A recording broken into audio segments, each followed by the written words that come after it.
Penutupan Selat Hormuz yang dilakukan Iran berdampak pada ekonomi dunia dan Indonesia. Salah satu yang paling dikhawatirkan adalah kenaikan harga bahan bakar minyak.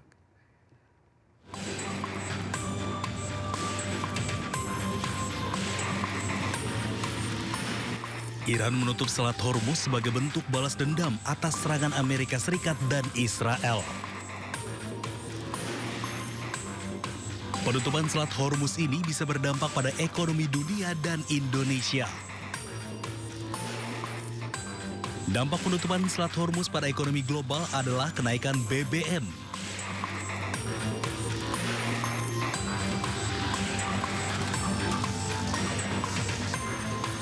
Penutupan Selat Hormuz juga akan berdampak pengiriman logistik dari Timur Tengah ke Eropa dan Amerika.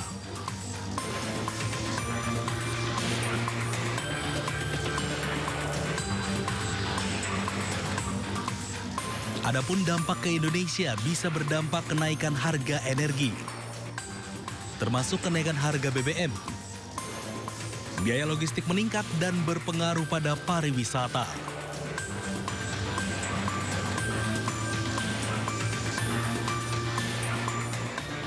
Jika konflik ini berkepanjangan, bukan tidak mungkin harga minyak akan naik, bahkan pasokan akan berhenti. Sebab sebagian besar ekspor minyak dari negara-negara besar regional harus melewati Selat Hormuz. Di antaranya ekspor minyak dari Arab Saudi, Irak, Uni Emirat Arab, Qatar, Iran, dan Kuwait.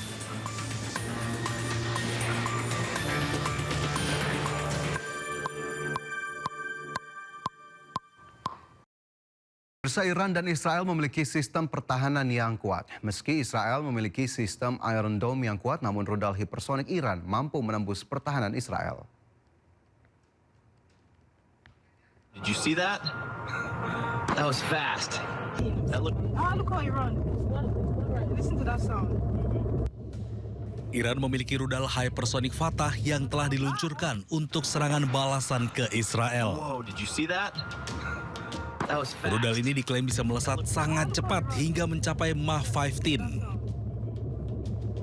Senjata canggih milik Iran ini disebut mampu menembus sistem pertahanan udara modern milik negara manapun. Did you see that?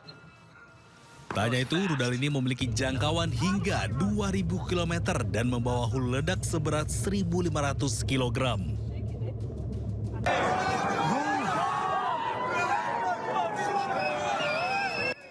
Sementara itu, meski tak secanggih Iran, Israel memiliki sistem pertahanan udara Iron Dome.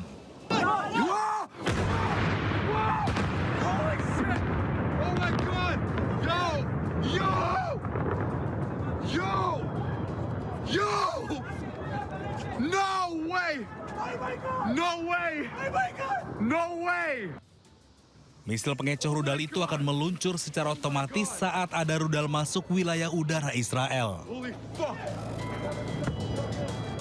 Namun, dalam beberapa kali serangan, sistem Iron Dome Israel gagal menghalau rudal milik Iran tersebut. Pada minggu waktu setempat, serangan rudal hypersonic Iran menewaskan 9 orang di Tel Aviv serta melukai puluhan orang.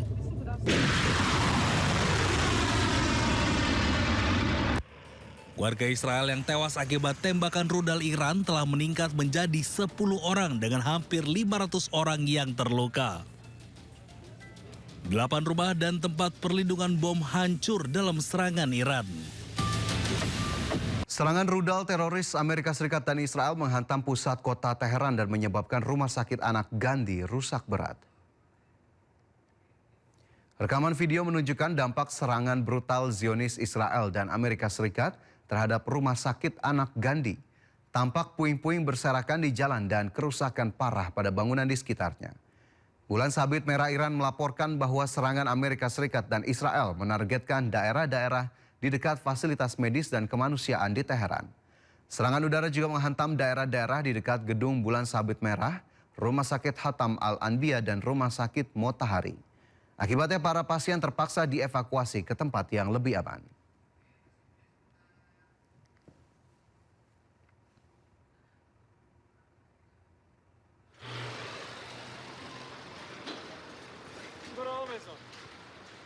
Korban syahid akibat serangan udara teroris Amerika Serikat dan Zionis Israel ke sebuah sekolah di Iran bertambah menjadi 153 orang.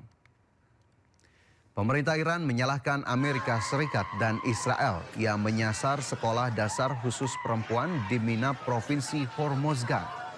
Akibat serangan keji Amerika Serikat Israel ini sebanyak 153 orang termasuk para siswi sekolah dasar syahid. Sementara itu, CENTCOM atau Pusat Komando Militer Amerika Serikat tengah menyelidiki peristiwa ini dan berdalih tidak mengetahui operasi militer Israel di wilayah Mina. Hingga saat ini serangan Amerika Serikat dan Israel ke Iran telah menyebabkan 555 orang syahid di seluruh negeri. Sebelumnya serangan udara mematikan teroris Amerika Serikat dan sekutunya Zionis Israel menyasar sebuah sekolah dasar wanita di Minab, Provinsi Hormozgan, Iran.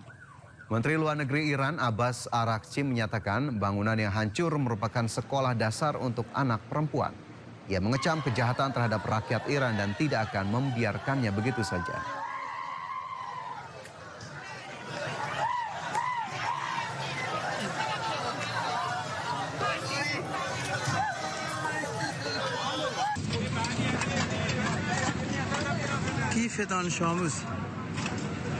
Komisi Eropa Ursula von der Leyen menyerukan kepada komunitas internasional untuk meredakan konflik di Iran agar tidak menyebar ke wilayah yang lebih luas. And most importantly, there is a renewed hope for the oppressed people of Iran, and we strongly support their right to determine their own future. Second, we must work hard to de-escalate and stop the conflict spreading. In the last hours, we have witnessed numerous attacks, including a drone attack targeting the British airbase in Cyprus.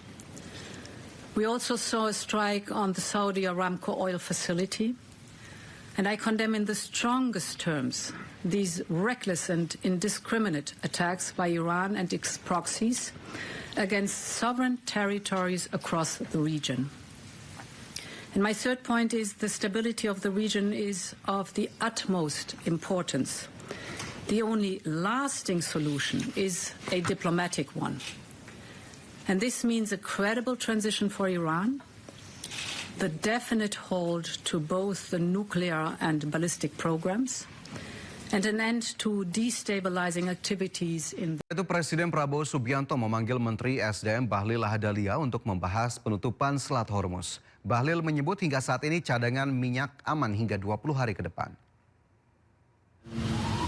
Kondisi terkini geopolitik ya menyangkut dengan penutupan Selat Hormuz di Iran.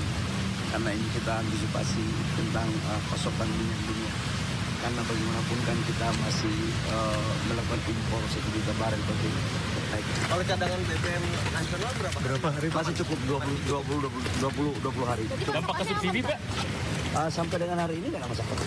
Tapi kan harga dunia kan pasti akan terjadi koreksi ketika kondisi geopolitik yang tetap terus memanas di Timur Tengah. Alternatif. Bersaat serangan udara teroris Amerika Serikat dan Israel menghancurkan sebuah asrama mahasiswa di Teheran, Iran. Asap mengepul saat sebuah asrama mahasiswa di Teheran, Iran luluh lantak akibat serangan Zionis Israel dan Amerika Serikat pada Senin siang. Sementara itu sebuah kantor media di Teheran terguncang hebat akibat serangan udara tersebut. Teheran mengatakan pihaknya membalas dengan serangan terhadap Israel dan aset Amerika Serikat di kawasan tersebut.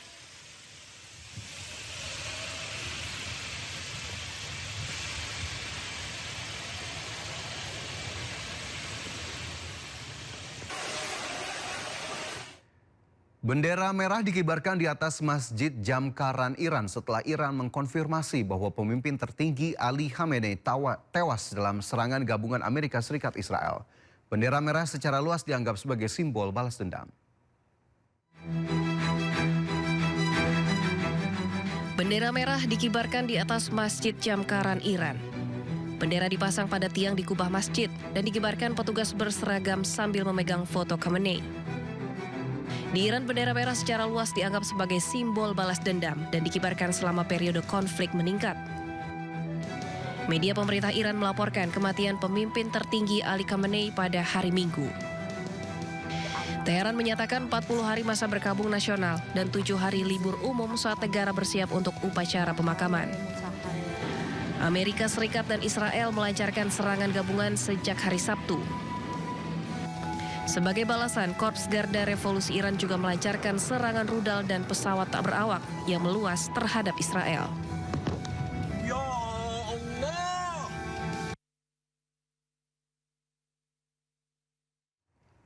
Garda Revolusi Iran meluncurkan serangan rudal ke arah target Amerika Serikat dan Israel seiring meningkatnya ketegangan usai terbunuhnya pemimpin tertinggi Iran Ali Khamenei.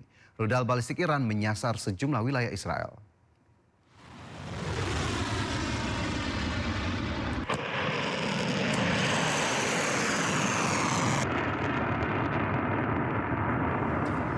Misil rudal diluncurkan Garda Revolusi Iran. Rudal-rudal lepas landas melesat dengan target fasilitas militer Amerika dan Israel. Garda Revolusi Iran mengumumkan telah melancarkan serangan rudal dan drone skala besar termasuk ke pangkalan Amerika di Uni Emirat Arab, Bahrain, Qatar, Irak, dan Kuwait. Serangan roket Iran juga menyasar jalan raya di Yerusalem mengakibatkan 6 orang terluka. Polisi Israel dan ambulans mendatangi lokasi ledakan untuk mengevakuasi korban luka ke rumah sakit. Serangan mematikan rudal Iran juga menghantam Beit Shmesh. Sedikitnya 11 orang tewas, 28 terluka serius, dan 9 orang hilang. Kawasan permukiman Yahudi di Beit Shmesh ini hancur lebur usai dihantam rudal balistik Iran. Para pejabat Israel mengkonfirmasi rudal Iran tidak berhasil dicegat dan tengah menyelidiki kegagalan pertahanan udara mereka.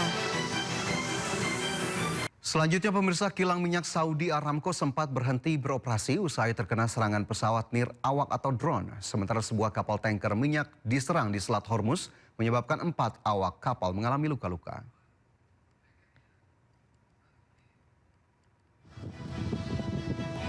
Situasi yang semakin memanas membuat raksasa minyak asal Arab Saudi, Saudi Aramco, sempat menutup fasilitas kilang minyak ras Tanura miliknya.